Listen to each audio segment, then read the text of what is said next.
Olá, eu sou a professora Ana Carolina e eu vou apresentar o projeto de pesquisa que eu venho desenvolvendo por conta do doutorado que eu estou fazendo na Universidade Federal do Paraná.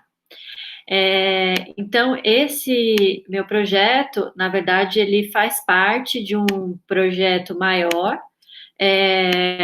onde temos outros profissionais trabalhando, né, pesquisando sobre inovação social.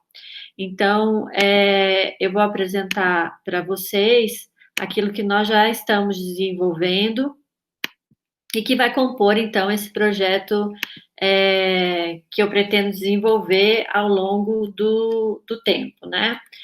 O meu projeto é relacionado ao processo de aceleração de empresas sociais geradoras de inovação social no contexto brasileiro, estudo de casos múltiplos. Para chegar nesse patamar, a gente precisa estudar esse ambiente de inovação. Por isso que eu vou apresentar hoje, faz parte, né, já uma introdução a essa questão da inovação social, mas foi algo que já foi desenvolvido e trabalhado junto a outros colegas, que foi a pesquisa sobre ecossistema de inovação social e os níveis de intensidade das parcerias intersetoriais para empreendedores sociais, que nós publicamos, inclusive, um artigo no Ibero-American Journal of Entrepreneurship and Small Business, que é uma revista, na verdade, brasileira, mas que publica em inglês, né, para ter sua abrangência internacional.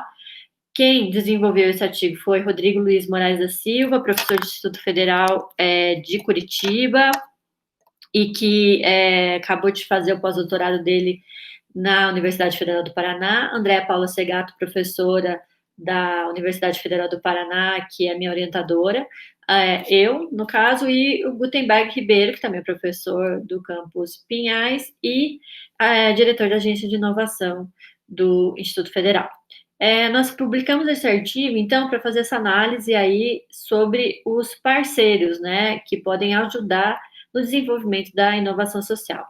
Então, nós temos como foco estudar esse desenvolvimento, porque a inovação social, ela produz, ela pretende, através de desenvolvimento de produtos, processos, resolver problemas sociais complexos. No Brasil, nós temos inúmeros, como dificuldade de acesso à moradia adequada, educação de baixa qualidade, sistema de saúde deficitário, desigualdade de oportunidades. E o nosso principal problema no Brasil é a pobreza. Então, quem é considerado dentro da faixa de pobreza? São os indivíduos que possuem limitação da capacidade de participar socialmente da região que ocupam. Isso envolve diversos fatores, como, por exemplo, se sentir seguro, ter acesso a oportunidades, ter uma alimentação adequada e ter bons relacionamentos sociais, né? Isso já diversas pesquisas. E o que os órgãos internacionais falam sobre isso, né? O Banco Mundial, ele determina que a pobreza, ela é determinada pela renda diária inferior a $5,50, que hoje no Brasil fica em média aí R$ 683, né, com o dólar desses nossos dias. Então, são aqueles que não conseguem satisfazer as suas necessidades básicas. A pobreza extrema é uma renda diária inferior a $1,90, que seria aí R$ 236 mensais. Aqueles que não conseguem satisfazer completamente nem as suas necessidades alimentares. Então, são pessoas que sofrem por problemas, inclusive, relacionados à alimentação, né? E doenças, todas doenças relacionadas a isso. Portanto, a gente pensa às vezes que a pobreza ela é algo muito distante na nossa região, porque nós vemos muito falar dela em outras regiões do Brasil, e principalmente em centros grandes, como São Paulo e Rio de Janeiro, mas essa imagem é aqui de Curitiba, ela é ali do bairro Caximba. Então, a gente percebe que, na verdade, isso acontece no Brasil inteiro. A população brasileira, em 2018, ela estava em 208,4 milhões de pessoas, não mudou tão drasticamente, sendo que 52,7 milhões de pessoas estão em condições de pobreza e 13,5 milhões de pessoas em condições de pobreza extrema, fonte do IBGE agora de 2019, e a gente percebe então que um quarto da população brasileira está em condição de pobreza. Isso é fator alarmante, e isso piorou nos últimos anos devido às crises financeiras que nós temos enfrentado, principalmente a partir de 2015. Nós percebemos também que no Brasil, obviamente, nós temos diferenças muito grandes relacionadas aos estados, né?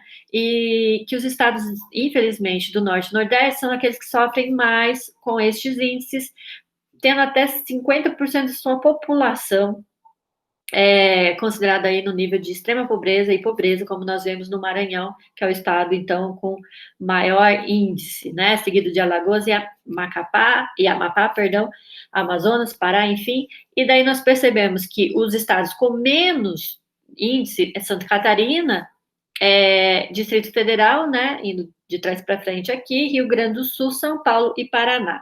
Paraná, então, em torno aí de 15% mais ou menos da população, com pobreza, extrema pobreza.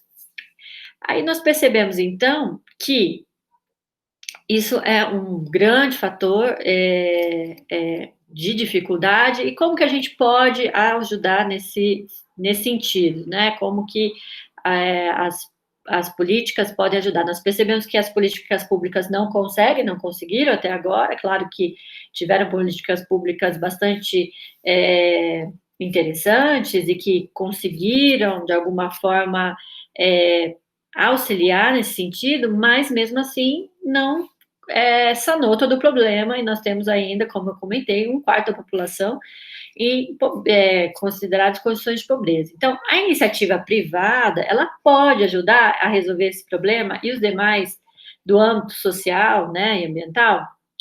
Sim, né? Quando nós pensamos em empreendedorismo social, ele tem uma missão híbrida, isto é, ele foca o lucro, mas não somente, ele também foca desenvolvimento social e ambiental. Então, nesse sentido, são aquelas empresas que o lucro não é única e exclusivamente sua meta, certo?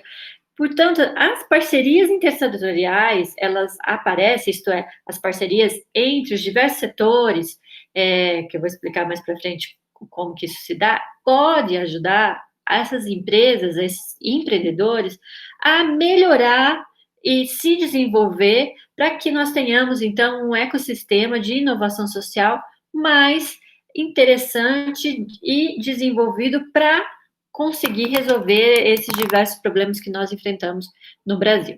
Portanto, o objetivo da pesquisa era analisar o nível de intensidade dessas parcerias intersetoriais e a forma como elas podem auxiliar na construção de um ecossistema de inovação social mais efetivo para o empreendedor social. Então, só para a gente clarear aqui os conceitos, empreendedor social é o quê? É aquele que inicia suas atividades com o objetivo de resolver problemas relacionados a pobreza, saúde, educação ou qualquer outro problema social de maneira inovadora, inclusive os ambientais, né? Problemas ambientais. E as parcerias intersetoriais são aquelas desenvolvidas explicitamente para abordar questões e causas sociais que envolvem ativamente parceiros de forma contínua. Então, a gente geralmente percebe os parceiros nos 3 setores da economia, sendo governo, empresas privadas e organizações do terceiro setor. E o ecossistema de inovação social seria, então, esse ambiente, um local ou região em que distintos atores, sendo empresas, empreendedores sociais, empresas com fins lucrativos, fundos de investimento, incubadoras, universidades, ONGs, governos, comunidades, enfim, tantos outros, eles compartilham o quê? A capacidade e recursos financeiros ou não, muitas vezes até de conhecimentos, para tratar de problemas sociais de forma inovadora, com o objetivo de diminuir o impacto negativo na sociedade. Então, os métodos aqui, pensando nesse objetivo de compreender essas parcerias intersetoriais, foram selecionados 3 casos, né, de 3 empreendedores sociais bem-sucedidos e as suas parcerias intersetoriais.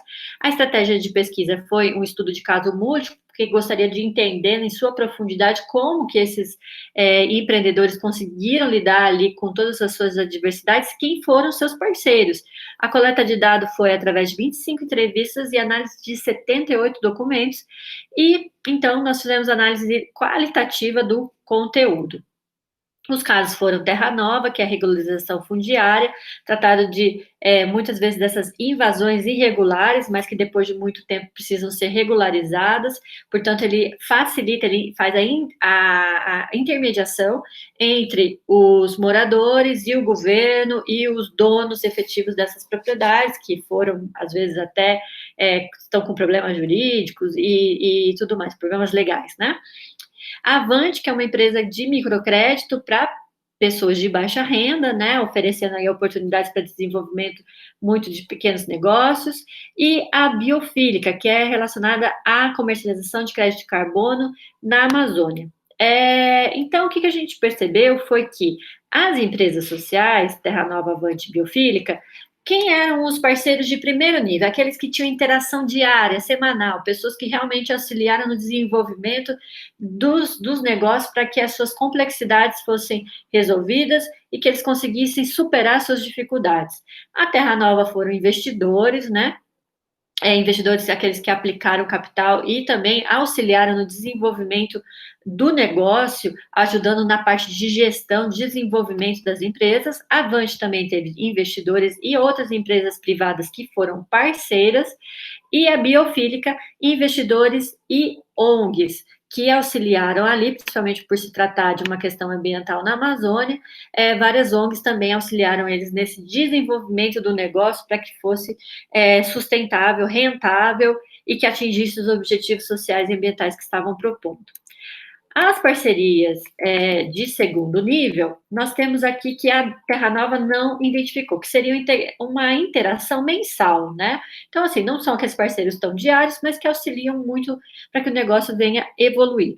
A Avante teve ajuda de universidades, que ajudaram com conhecimento, com consultorias, e que puderam auxiliar ali no trabalho de desenvolvimento desses negócios. A Biofílica, o governo local, principalmente na verdade, o governo estadual do estado, é que auxiliou a empresa no desenvolvimento, então, do seu negócio, principalmente por conta de toda uma entendimento de legislação. As parcerias de terceiro nível, a interação era muito pontual, né, auxiliou o trabalho, mas não de uma forma regular, né, como os níveis anteriores. A Terra Nova, então, tiveram ONGs e universidades que auxiliaram eles nesse aspecto. A Avante não identificou nenhum parceiro de terceiro nível, e a Biofílica, as universidades, que os auxiliaram também nesse sentido, de uma maneira muito pontual, tirando às vezes alguma dúvida, ajudando em algum projeto mais específico. Então, nós percebemos aqui essa parceria, então, de terceiro nível. As parcerias na verdade, os atores de nível institucional são aqueles que não possuem interação, mas auxiliam no ecossistema como um todo. Então, as incubadoras e aceleradoras, foi encontrado que, para estes casos específicos, elas não auxiliaram no desenvolvimento ali dos negócios, porém, elas auxiliam, de uma maneira geral, esse ecossistema, para que ele possa se desenvolver e evoluir, que novas inovações venham a acontecer. Por isso é que a gente percebe que do empreendedor social nós temos parceiros mais próximos de primeiro nível, segundo nível, terceiro nível e institucional, que auxiliam esse ecossistema de inovação, mas como ainda foi um trabalho muito de investigação, ainda de explorar este universo, nós não conseguimos identificar, né, não foi um trabalho quantitativo, com um número de dados muito superior, para perceber se alguns desses parceiros, eles se encontram, na maioria das vezes, no primeiro nível, no segundo nível, né, como a gente viu ainda, foi ainda uma pesquisa de explorar este ambiente. Assim, nós percebemos que esses atores são efetivamente muito importantes, né? Os investidores, eles aparecem ali como atores de primeiro nível de forma bastante relevante. Então, o que nós encontramos como resultado foi pouco padrão, né, nos papéis dos parceiros, por isso a criação foi de um modelo genérico, como a gente mostrou. Nenhuma menção ao papel do governo federal, nos casos analisados, o que apareceu foi o governo local, o governo estadual.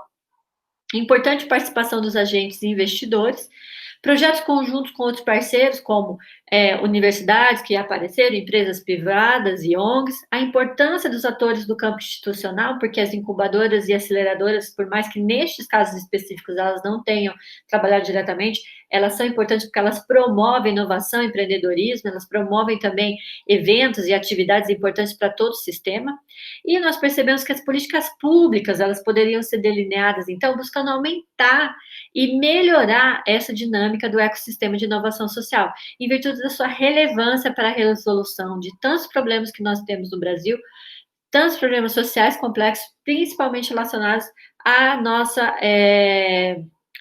aos nossos problemas relacionados à pobreza, né?